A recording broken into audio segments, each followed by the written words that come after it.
This episode of Radcast Outdoors is brought to you by PK Lures, Bow Spider, and High Mountain Seasonings.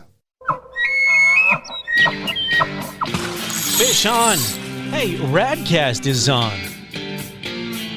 Hunting, fishing, and everything in between.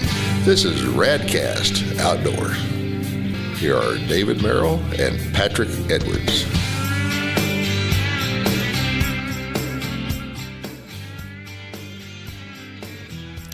Well, hello and welcome to another episode of Radcast Outdoors. I'm your host today, Patrick Edwards. David Merrill is off in Kodiak bear hunting, so he's not going to be on this podcast today, but I don't think he feels too badly about it, especially considering where he's at and what he's doing. But I do have a couple of special guests today, one that I've known for a long time and got to work with at Central Wyoming College, and then the other has become a new friend. And I do have to give credit where credit is due. Melissa, who's a friend of mine who I used to work with, she listens to the podcast and she suggests guests every now and again, and she suggested the guest today, and it's because of the impact that it's had on her life. And so, Melissa, thank you for that. And so I just want to introduce real quick Lance and Fred. So how are you guys doing this morning? Awesome, and thank you, Patrick, we're having us on. We're really impressed with what Radcast has got going on and the impact that you're making, and we appreciate the opportunity to come out today and talk with you. Definitely. And Lance, you used to have a podcast as well. We both started our podcast back in the County 10 studios back in the day. Right, I did, yes. Coming from a mental health background, I ran a discussion of mental health issues and stuff like that for a while, and I don't know, that was a very enjoyable time, but I'm retired now. So. Yeah, he ditched us and retired and then went south and enjoyed not being in Wyoming this past winter, so for sure. I won't hold that against you forever. Yeah, you shouldn't. But anyway, so we're here to talk about the First Hunt Foundation and talk about what it does for women and youth, most specifically, but really for anybody.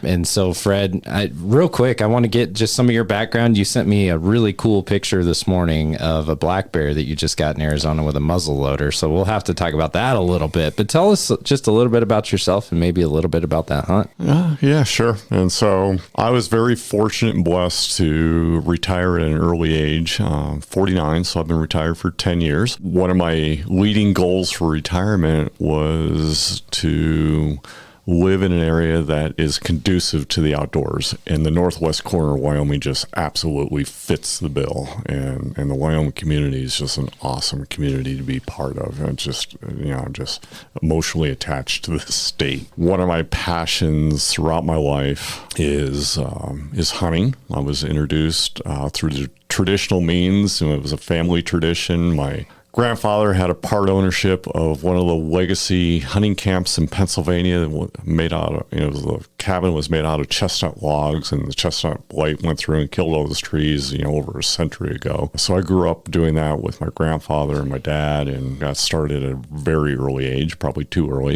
and it became my passion. And I really didn't get into big game hunting until after I graduated from college, and I got very fortunate to harvest a number of just awesome animals. And since then, I've been successful in harvesting well over half of the big game animals available in North America. Going through those cycles like many people where, I'm a late life hunter and it's more about the experience than harvesting. And so I seek out the experiences. And so this latest hunt was one of those experiences where I wanted to go on a bear hunt with hounds, and it's all about the chase.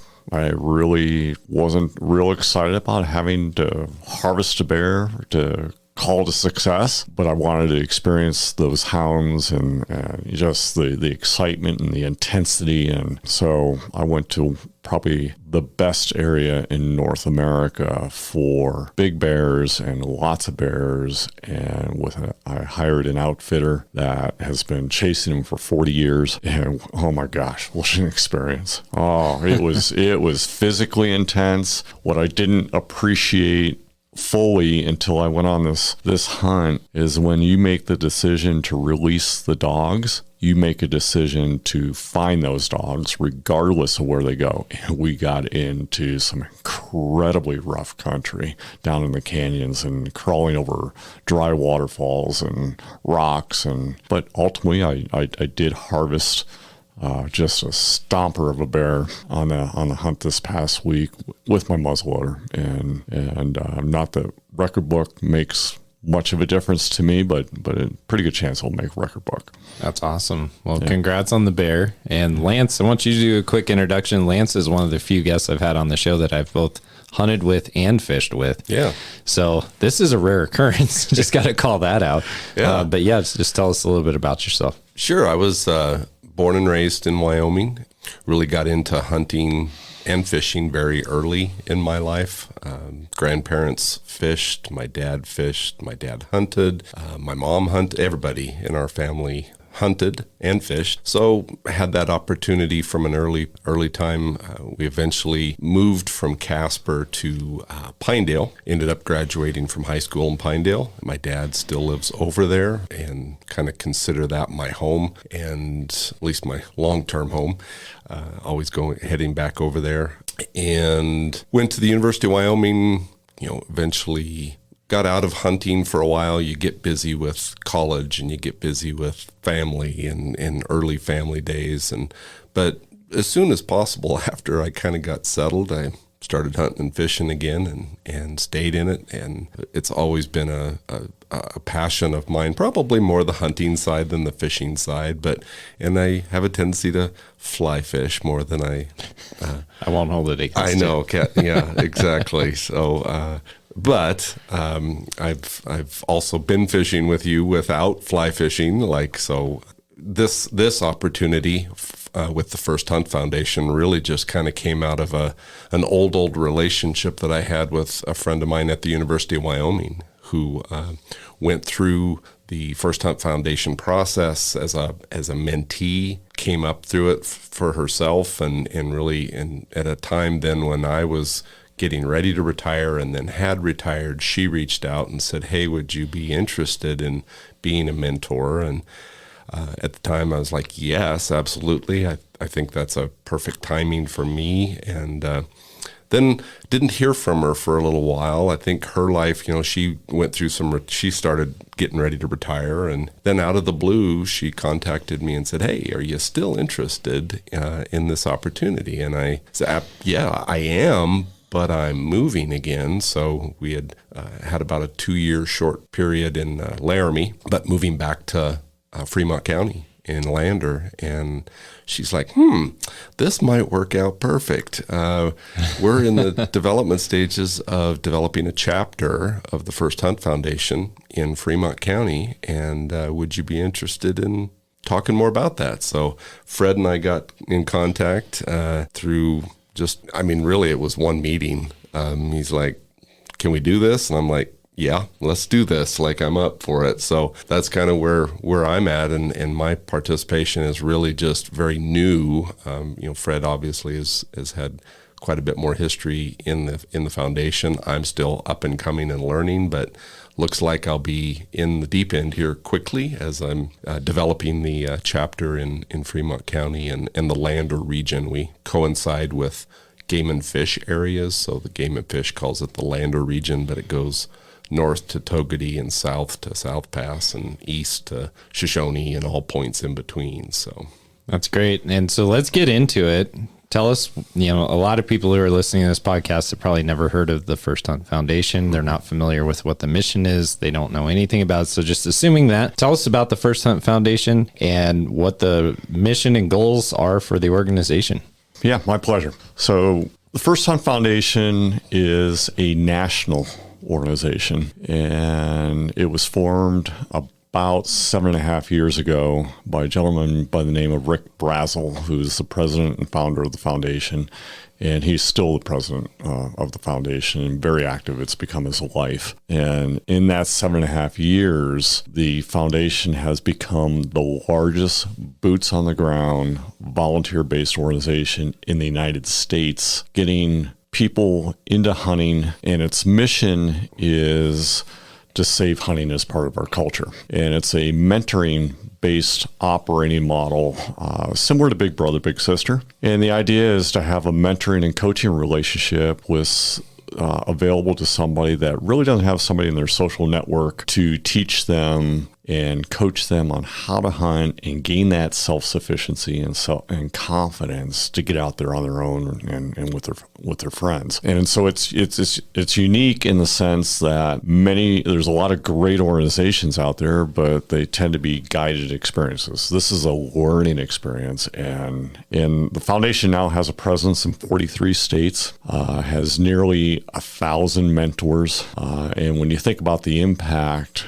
of nearly 1,000 mentors, it's just tremendous, not only on getting people into the outdoors, but also on conservation, because all those people are buying hunting licenses. We do fishing programs as a softer introduction to the outdoors and as a means of recruiting people ultimately into hunting that may not be ready to shoot a firearm. Similarly, I was approached by a mutual friend of Lance's of mine. I had been mentoring already a little over around 4 years ago through some work I was doing with Wyoming Women's Foundation. I was a founding board member for the Wyoming Women's Antelope Hunt, and I'm still very active with that. And her name's Catherine, and Catherine was the chair of the Women's Foundation at that time. And she got to know me, and she goes, "You know what?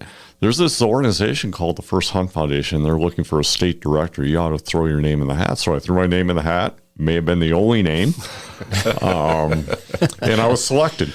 So 3.5 years later, I'm the state director for the First Hunt Foundation. And it's just been off the charts, exponential growth. First Hunt Foundation here in the state, it has become the largest volunteer-based organization similar to the national organization here in the state of Wyoming, getting people into the outdoors. And in 3.5 years, we have roughly 100 mentors across the state.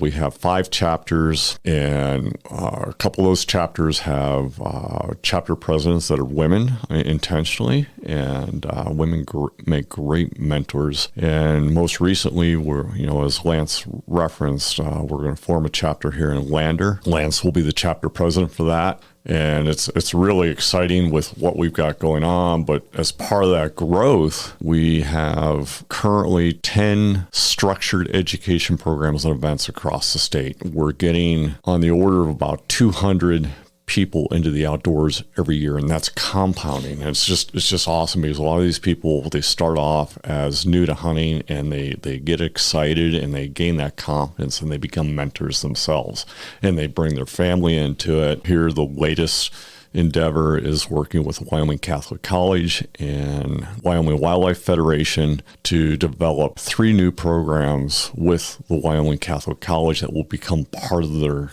curriculum there in Lander, and that will be the basis for forming the Lander region chapter that Lance will lead. And getting involved with scholastics is just off the charts exciting. It just brings that higher level formality and professional approach to recruiting people into hunting. And that's a snapshot. I go on and on and on. I've got 1,000. It's an all volunteer based organization, including myself. It's nearly a full-time job for me. And there's no complaints. The heartwarming stories are just endless because we're changing lives, and we're giving people the opportunity to get into the outdoors and learn to hunt, learn to fly fish, and where they wouldn't otherwise have that opportunity, and they pick it up. And there's so many stories where it's become family traditions, and moms getting out with their children, dads getting out with their children, guardians, and a lot of these families, they come from underserved communities and can use that extra push and help to get them started. And so it's exciting. So for people who want to get involved here in Wyoming, maybe I know we'll have people that are listening that would be good mentors.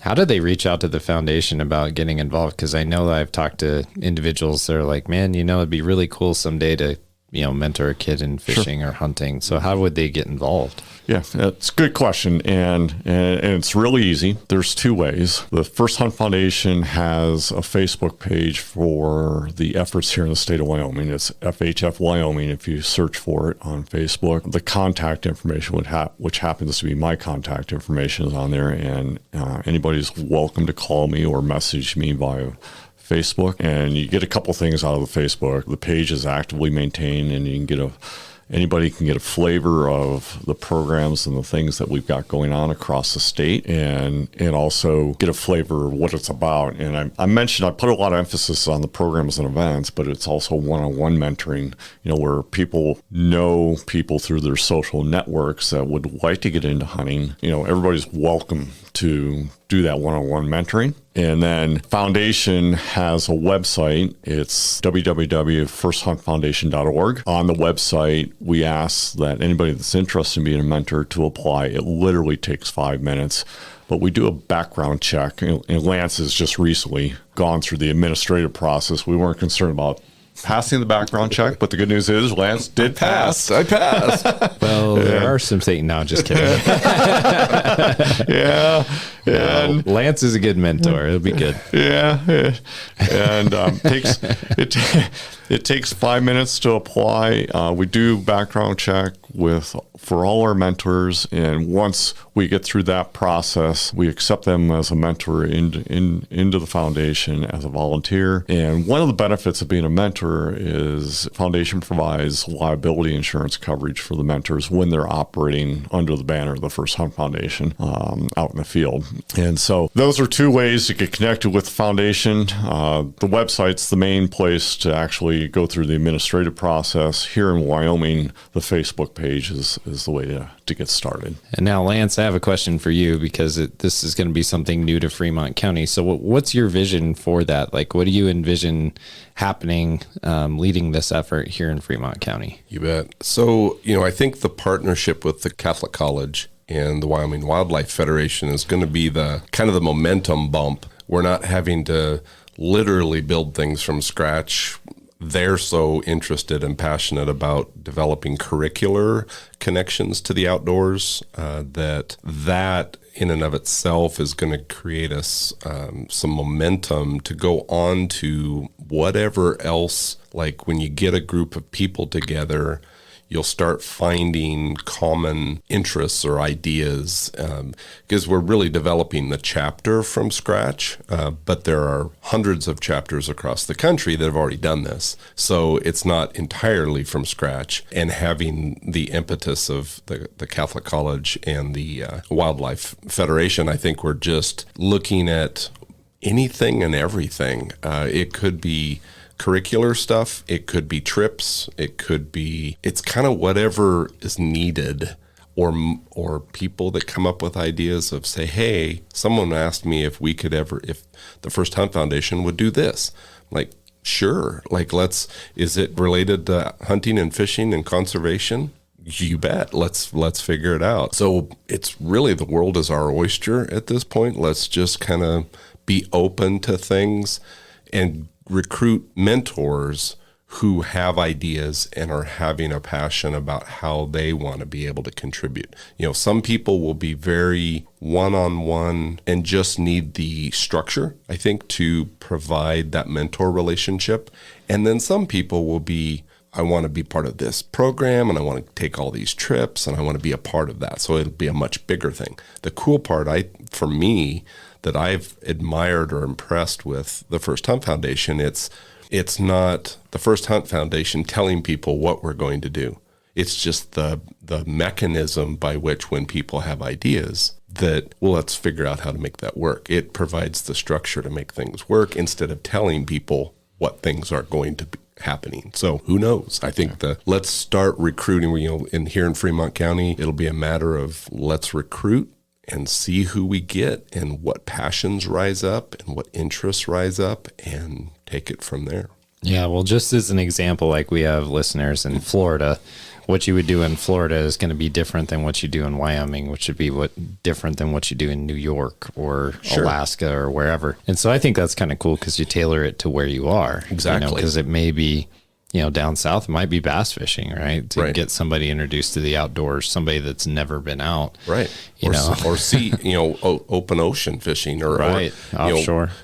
Just to be able, that I think is the uniqueness of an organization, not just telling everyone this is the way to do it. It's just being open to the interests of a region or an area and saying, okay, we'll help you do that. We'll provide the structure, but I'm not going to mandate that you do it our way type of thing. So providing the structure and kind of the bones to the program, right, Fred, of like, this is how to successfully do this. This is a tried and true method. And Those best practices. yeah, how do we do this? So talk a little bit about that, Fred, as far as the program and kind of how it's structured.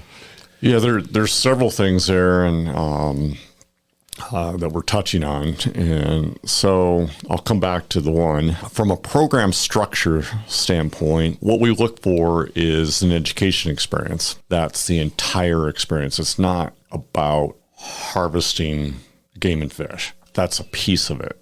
And it starts off with, I'll use hunting as an example. It starts off with the basics. For hunting, we do hunter education. A lot of our mentors are hunter education instructors. That helps facilitate that. And then we do basic firearm skills. And then we do a simulated hunt. And it doesn't matter on all that. It could be big game, it can be birds, it can be turkeys. And we just design the curriculum based on the species and the firearms that we're using. And with the simulated hunt, we literally do a simulated hunt with live fire. For the big game, we crawl around on the prairie and stalk 2D targets with rangefinders. We're geared up in hunting gear, binoculars. We set up different scenarios, including safety scenarios, game identification, like, is that a mule deer or is that a whitetail? What license do you have? And then we have live fire on targets, and we build up to longer and longer ranges to do a number of things to build the confidence of the person, because they've already gone through the basic firearm skills, but also to get that relationship going with the mentor and the new hunter, to get a better understanding of the capabilities and the desires of the hunter. And you adjust according to their fears, their concerns, their excitement. And ultimately, we have some fun. We'll set up a gong at a distance and, see not only what the hunters can do, but what the mentors can do. And you might be surprised how many people can't hit a gong at 200 yards. And then we take it through a hunting experience, and we're not always successful on harvesting. And the hunting experience is experiencing the outdoors. It's you take the time to have fun. If the person that's new to the experience is into photography, take time to do photography. If you have somebody who's into looking for cool rocks, look for cool rocks. And then, if we are successful, and oftentimes these are high success type hunts, we want people to have that opportunity to harvest, because we take it all the way to the table, because part of the experience is having the opportunity to harvest healthy food.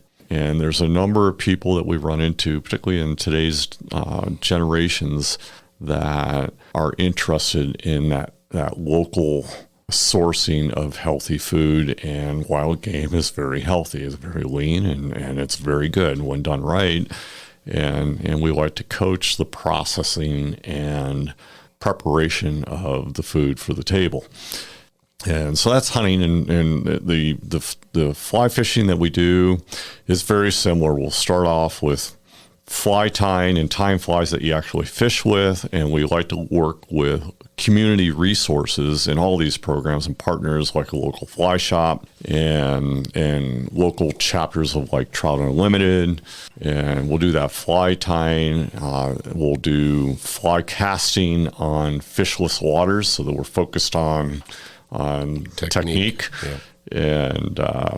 And then ultimately get the participants out for multiple experiences, fly fishing, and in both hunting and the fishing, we teach conservation, because these are means of conservation and contribute to conservation. And with the fly fishing, we'll along those lines, we'll teach, not all waters are conducive to keeping the fish. We've got a lot of great fly fishing here in Wyoming. We're blessed with that.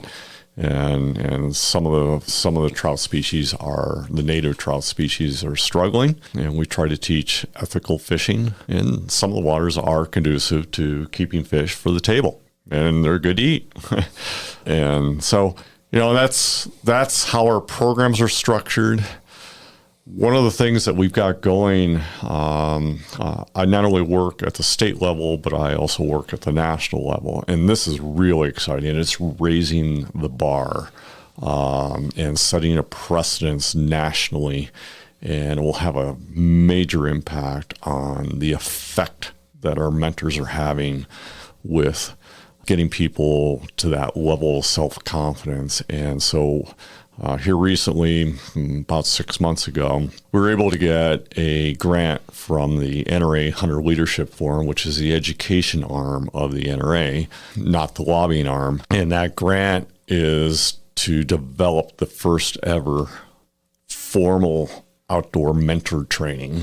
And it will be available nationally to anybody that wants to take the training to develop a deeper level of understanding of how to be more effective in mentoring in the outdoors. And it's being developed with a contractor that is one of the leading contractors here in the United States for online training. It's interactive training. It's best practice based techniques and information for teaching to adults. And in conjunction with that, in parallel with that grant, we were able to get a grant from the Department of Justice to develop the content for that's based on research best practices for mentors.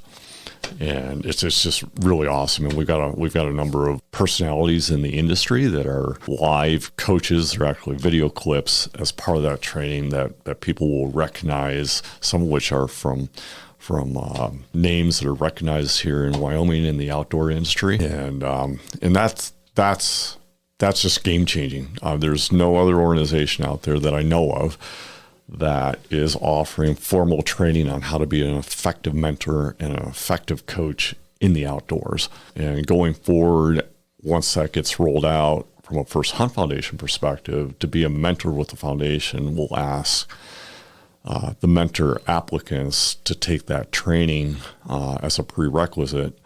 It'll be a 1-hour course, and it will evolve over time because there's other modules that we can add in, like how to be more effective in operating as a mentor with somebody that has special needs, veterans, and so on. Yeah, I think that's awesome. The thing I hear a lot of times is, well, there's all these people out on the water or out in the field that don't know what they're doing, and they're reckless. They're making a mess. They're doing this. They're doing that. People complain a lot, and it's like, well, when was the last time you took somebody under your wing and taught them how to do it right? And are you being a part of the solution, or are you just complaining about the problem? And I think it's really cool that the First Hunt Foundation is taking steps towards training people on how to be effective mentors and to do it the right way, as opposed to just saying, well, go out there and just do whatever, because not everybody's doing it the right way, obviously. And we see that.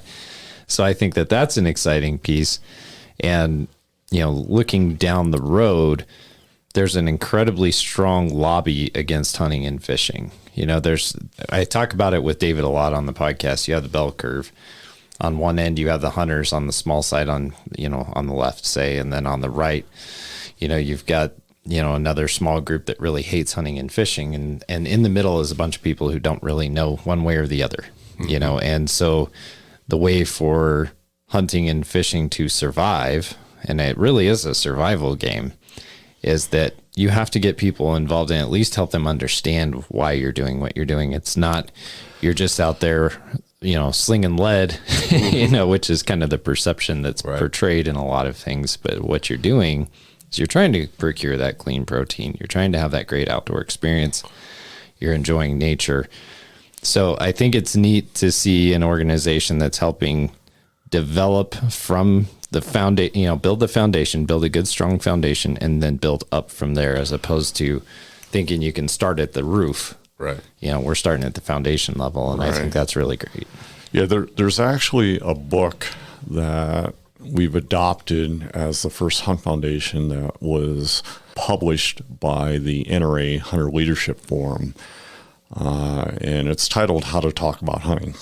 And the content of that book is one of the core influences on how we design the content of our programs and events, because you touch on a really important point, Patrick, because somebody that's new to hunting and fishing, they ultimately what you're trying to do is part of this is you want them to be ambassadors for hunting and fishing, and to be an effective ambassador in today's society. We really needed to know how to talk about hunting and fishing in today's society, and you'll see it's a great book. I highly recommend reading it. To anybody that's interested in that, but some of the things that come out is how hunting plays a role in conservation, how hunting and fishing, fishing plays a role in conservation also, but how hunting and fishing also plays a role in providing a means to enjoy the outdoors, and how it also provides a means of providing healthy food. And it's not just about slinging lead. And as you mentioned, it's the whole experience and the impact. And the reason we enjoy the wildlife that we have here in North America and Wyoming is because of hunting and fishing and the contribution that it makes. It's the messaging from that is just really powerful. Yeah, Lance and I used to talk about this a lot when we would go hunting and fishing or just at the office, a casual conversation. But really, I mean, the future of hunting and fishing is in our hands. And, Lance, I'd be curious to get your perspective. We both, native Wyoming, and been doing it since we were little kids. But like to you, what does it mean to, you've got grandkids now, Right. So it's like, what does that mean to you as far as seeing that be available, further down the road? Well, I think it's a big part of keeping that spirit alive, keeping the hunting and fishing spirit alive, but keeping all kind of those life entities, the wildlife that's out there is it's not just a hunting issue. It's not just a fishing issue. It's a conservation issue. It's an environmental issue, that all of it is so intertwined that sometimes it just takes one little part that doesn't get fed, that doesn't get brought along, and then all of a sudden that part falls apart, and then it affects everything else. And you talk about families that maybe one person decided or didn't understand how they could go hunting or fishing or be a part of conservation, and they just gave up. And then their kids and their kids' kids and their kids' kids' kids, potentially never stay connected to the hunting and fishing and conservation world. So really the First Hunt Foundation is giving a means when someone says to themselves, I've always wondered if I could. I remember my grandpa did this. Maybe my dad did this, but then, something happened and I didn't do it. I wonder if I could do that. I wonder and it provides that structure to be able to say, well, let's provide you a means. Let's provide you that structure so that we can reconnect people with the outdoors, with conservation, with hunting and fishing, however they want to be a part of it. Maybe they just want to learn how to cook it. Mm-hmm. They don't necessarily want to, but that's a part of it. That still can be a part of a holistic approach to the outdoors. So, but some people absolutely, they want to hunt and they want to fish and they want to tie flies and they want to learn how to make lures and they want to, but maybe they want to photograph or maybe they want to paint. But it's all connected to the outdoors. Let's find them that means to keep them and get them reconnected, because the numbers are going down, and us old guys, none of us in this room are terribly old yet, but I'm not as old as you. Mentally. I'm still a 12-year-old. Exactly. We've got to. I mean, now is the time to think about and provide an opportunity to keep people connected to the stuff that we valued growing up, in whatever way we valued it. Each of us came from slightly different, and every one of us out there, everybody listening out there, comes from a slightly different perspective of how their history is connected to the outdoors, and they just might need a little impetus to be able to find a new approach. And that's what the First Hunt Foundation, at least here in Wyoming, for me in the Lander region, but across the state, across the country, I think it very much is set up to provide exactly what people need.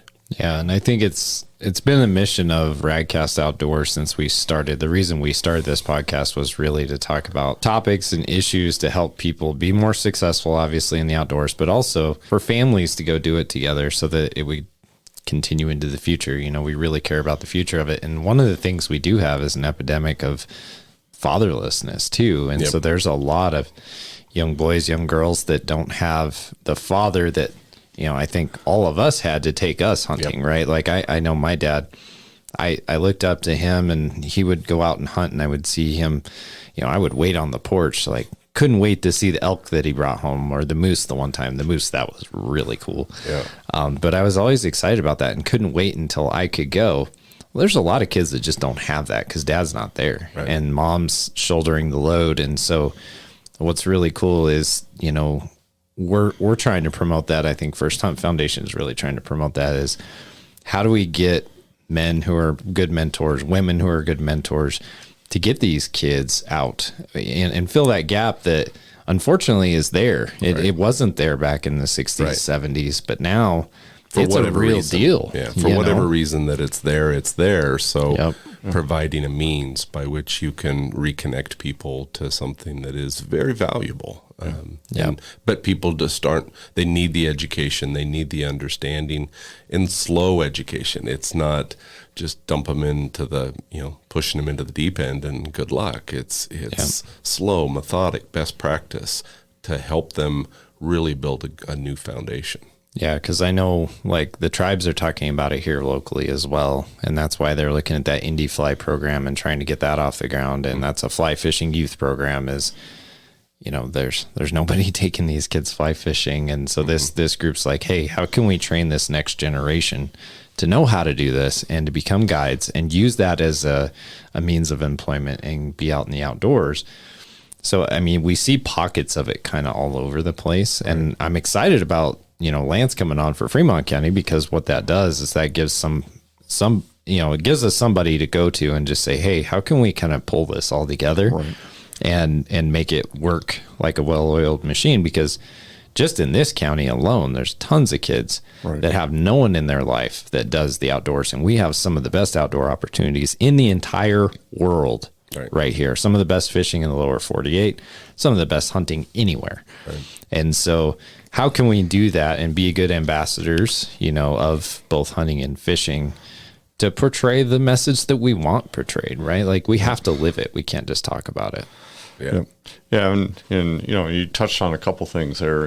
I think I may have mentioned it earlier. We encourage the parent or the guardian to get involved with the youth in these opportunities with the mentor, because creating those family traditions helps ensure that it carries on and it provides that support structure. It provides an immediate buddy to go do this with, and then the collaboration. A lot of what the First Hunt Foundation is doing, we creates a template, and with collaborative partners that may not necessarily have the history and the background and best practices and all the work that the foundation's put into that, we're able to collaborate, and we all bring things to the table, and working together makes a bigger impact and a more effective impact. And so we invite other organizations and communities to partner with the foundation and go do this. And it's been really successful. And Wyoming's a community, and working together is in our culture. So I think there's a number of entities, listeners across Wyoming, across the country, that maybe work for an organization that would like to be more involved in hunting or fishing or conservation or outdoors, and they're always looking for who's somebody else I can partner with. Some of them logically make sense, like the Game and Fish. Every state has a Game and Fish organization, a state organization, but there are multiple other private nonprofits, things that, people who are passionate. Fred mentioned like Trout Unlimited or the Rocky Mountain Elk Foundation or the whoever it is. A lot of times it's just like you have a tendency to get into your bubble and you don't pay attention to all the things around you. And sometimes it's just a reach out, a call or a lunch or something with somebody in another organization to say, we've been thinking about this outdoor event or this outdoor activity or this outdoor curriculum. Do you know anybody? Am I missing something? And then maybe the First Hunt Foundation comes in and says, well, we've done this in Colorado or Pennsylvania or Florida. I think we could recreate that here. Or well, maybe we've done it in Wyoming and we can do it elsewhere in Wyoming. So there's really, the great thing about a podcast and getting the word out there is that, there's listeners out there that are going, not only would I be interested in being a mentor, but I also work for an organization that wants to be organizationally more involved in the outdoors. And that we want that too. We need partners. We need organizational partners. Yeah, I know David and I have talked about some things with Radcast to do just that. And so, we'll have conversations, I'm sure, about ways Radcast can get involved. Yep. We're doing a rendezvous pond cleanup for the kids fishing derby coming up. Oh yeah. First Saturday in June every year. Free fishing day. Yep. The Kiwanis put that on, and we're going to do a big cleanup locally for that just to really live what we're talking about. Right. We do it when we go out and I'm fishing at Boyson or whatever. We'll pick up garbage and, talk to people about conservation, that kind of thing. But this is a more formalized way of, putting ourselves out there and saying, no, we're going to go clean up all this fishing line and all this junk that got left behind and really lead by example. So it's super exciting. And I'm really just looking forward to what will come of this. And like I said, we have listeners all across the United States and even internationally. And so they'll now know about the First Hunt Foundation. I think that's pretty cool. And, hopefully more chapters will pop up, and that's the goal, right? Is that you want to have this thing grow and grow the right way and have that structure and help people become better mentors and just better conservationists. Yeah. And one thing I was going to mention, Patrick, while we were together is, and emphasize the First Hunt Foundation's in it for the long haul. And both at the national level and at the state level here in Wyoming. And the intent is to create a impact that goes on indefinitely. And, people are going to come and go for various reasons. Hopefully I'm around for a while yet. And, but as part of that, Wyoming in particular, I mentioned this earlier, and we all know this here in Wyoming, Wyoming is a community. And the First Hunt Foundation here in Wyoming is really proud to be part of that community. And it's such a privilege to be here in this great state. And so we work very closely with the Wyoming Community Foundation. And one of the things that we've done here is establish an endowment. And the endowment is intentionally named the Wyoming Hunting Heritage Endowment. And that endowment is in place to benefit women and youth wanting to get into the outdoors indefinitely. And it's gained a lot of support here in the state. It's administered by the Wyoming Community Foundation for the First Hunt Foundation, and it's already making an impact. There's a lot of excitement around supporting that. It does provide operational funding. It does take money to run these programs and events. We don't charge the participants to be part of those events. We do ask them typically to buy their licenses, but we provide the gear and the ammunition, the fishing gear, et cetera, at no cost. It's all loaner gear. And so the endowment helps provide that funding as well as other grants. And the endowment does a number of other things for us. So, yeah, no, I think that's wonderful. And if you're listening and you're like, man, I've always wanted to get my kids involved and I just didn't know how to get started, how to do this. Like, I don't know. Well, now you have a resource that you can reach out to. You can reach out to Fred on the Facebook page for the Wyoming First Hunt Foundation. You can go to the national website. There's plenty of resources out there, and I'm excited for the collaboration you mentioned with Wyoming Wildlife Federation. We've had Jaden and Jess on this show a number of times, and I mean, they're huge ambassadors for hunting and fishing here locally and, of course, across the state. But I think those kind of cross-pollinating activities where everybody's kind of working together on this is going to be a net benefit for the communities. And so I just want to thank both of you for coming on today. It's always exciting to talk about hunting and fishing. That's why I do this podcast, right? Yep. And again, I won't hold it against you. You guys are, the fly fishing side. It's fine. But maybe we can get me involved showing them how to do, a bait caster and a spinning rod and doing some other stuff, We accept you people just as much as a fly fisherman. Are you inclusive of me being a non-fly fisher? Yeah. Well, I know some mentors and coaches that could probably get you started. Yeah. I know how to fly fish. I just don't like it. He'll do it. Yeah.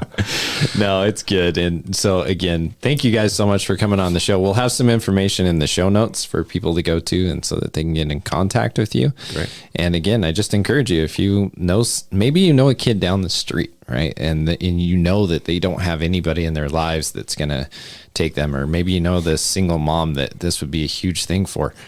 Go talk to them, reach out to them, be an ambassador, get them involved. I mean, it's up to us to do it. You can't wait on everybody else. Right. For sure. Absolutely. All right, guys. Thank you, Patrick. Yeah. I really appreciate the time and the opportunity to be on the show. Yeah. Thanks for coming on. Thanks again for listening to the Radcast Outdoors podcast. We hope that you've enjoyed the show. If so, please go to Apple Podcasts, Spotify, or wherever you're listening to this podcast and subscribe, share, and give us a 5-star rating, which really helps other people find the show. You can find all of our shows, recipes, giveaways, videos, and much more at radcastoutdoors.com. While you're there, please help support the show by purchasing a Radcast Outdoors shirt or hat. Please don't forget to follow us on Facebook and Instagram. We also have a Radcast community on Facebook called Radcast Nation, and we'd love for you to join in the conversation there. And of course, please help support our sponsors who make this show possible. Thank you again to PK Lures, Bow Spider, and High Mountain Seasonings. Until next time, get out there and enjoy the outdoors.